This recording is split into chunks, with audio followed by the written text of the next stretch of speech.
Hello दोस्तों, आप सभी का स्वागत है आज की एक और नई वीडियो में। आज मैं बनाने वाला हूँ क्लास 11 के क्वेश्चन नंबर 1 का जो आपका एक्सरसाइज है 1.1 में पहले चैप्टर की एक्सरसाइज आपकी 1.1। आपके चैप्टर का नाम है सेट्स। ठीक है, इसमें क्वेश्चन नंबर 1 है।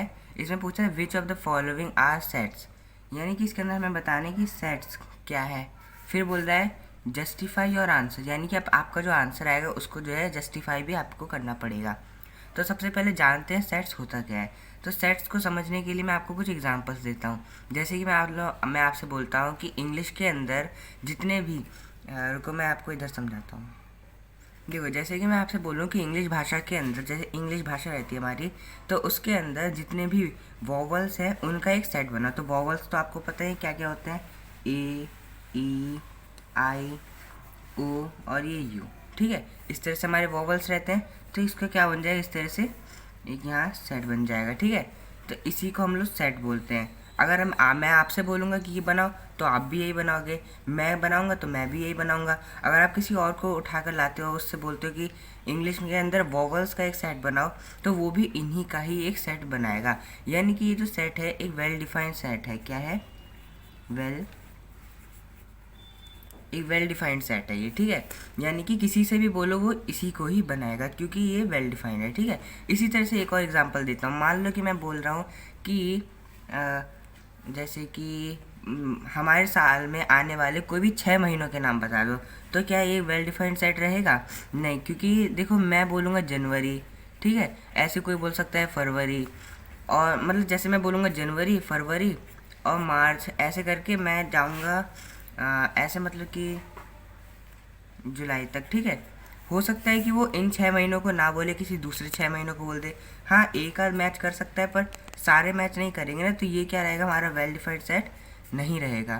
तो ये जो है सेट भी हमारा नहीं रहेगा, क्योंकि सेट का वेल डिफाइंड होना ज़रूरी है। ठीक है, यानी कि किसी से भी बोलो वो बिल्कुल वैसा ही बनाएगा ना, तो ये वेल डिफाइंड है। ठीक है, तो अब मैं आप लोगों को चलिए क्वेश्चन की तरफ लेकर चलता हूँ। ठीक, उससे पहले छोटा सा और एग्जांपल देता हूँ। जैसे कि मान लो मैंने बोला आपसे कि इंग्लिश के अंदर ए से लेके डी तक की जितनी भी है अल्फ़ाबेट हमारे, उन सभी का सेट बनाओ। तो क्या लिखेंगे, ए, बी, सी और ये डी। ठीक है, तो ये क्या एक वेल डिफाइंड सेट रहेगा? हाँ, ये रहेगा, क्योंकि किसी से भी बोलो वो इन्हीं को ही बनाएगा। ठीक है, तो चलिए क्वेश्चन की तरफ चलते हैं। तो अब आप लोग समझ ही गए होंगे कि सेट्स यानी कि ये होते क्या है हमारे। ठीक है, तो सेट्स क्या होते हैं, यही सब होता है। अब मैं आप लोगों को थोड़ा लिख करके समझा देता हूँ। सेट्स का मतलब होता है कलेक्शन कलेक्शन ऑफ ऑब्जेक्ट्स, यानी कि ऑब्जेक्ट्स या एलिमेंट्स का कलेक्शन। ठीक है।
और कहाँ से शुरू होती हैं? एक से।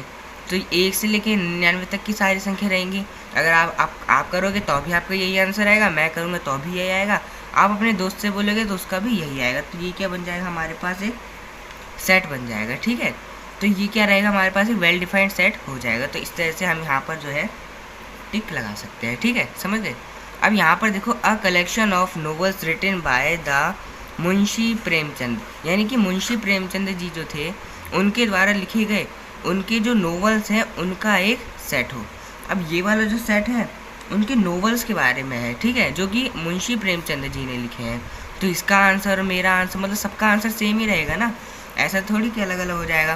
तो इसके अंदर क्या करेंगे हम लोग, ये भी हमारा क्या हो जाएगा? एक सेट हो जाएगा, ठीक है। अब यहाँ पर देखो, the collection of all even integers, यानी कि जितने भी हमारे जो इंटीगर्स होते हैं उनका एक कलेक्शन बोल रहा है। तो क्या वो एक कलेक्शन होगा? हाँ बिल्कुल होगा, ठीक है। तो ऐसे ही the collection of questions in this chapter, इसका मतलब क्वेश्चन है, ठीक है, मैंने छोटा करके लिख दिया था।